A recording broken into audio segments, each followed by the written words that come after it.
Hi everyone, welcome. In our last lesson we learned the verb manger, which means to eat. Manger is a regular ER verb in the present tense in French. However, it is a subcategory of regular ER verbs. It's actually a GER regular verb. And these verbs use the same endings. However, when you conjugate them in the new form, you have to add an E before the ONS. So it's a little different than just regular ER verbs.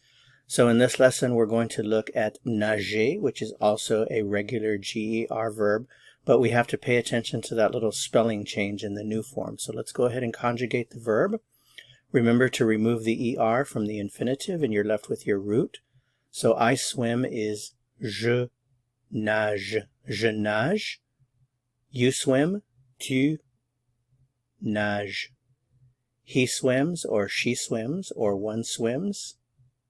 Il, elle, on nage. Nous, now this is a form where you have the spelling change where you have to add that E. Nous nageons. Nous nageons.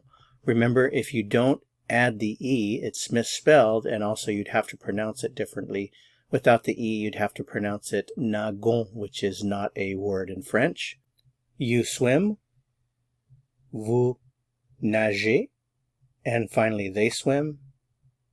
Il, elle, nage.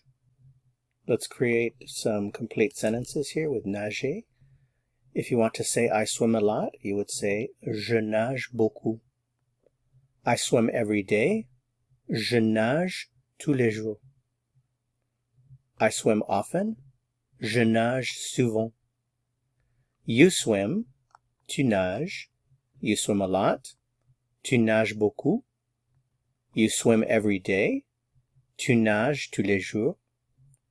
You swim often. Tu nages souvent. He swims. Il nage. He swims a lot. Il nage beaucoup. He swims every day. Il nage tous les jours. He swims often. Il nage souvent. All right, well, that's it for this lesson. Remember, like, swim, subscribe. Don't forget to share also. If you found this video helpful, I would appreciate it very much if you'd give it a like. To continue learning French and go on to the next lesson, click on the video that appears here on your screen. See you soon. À bientôt.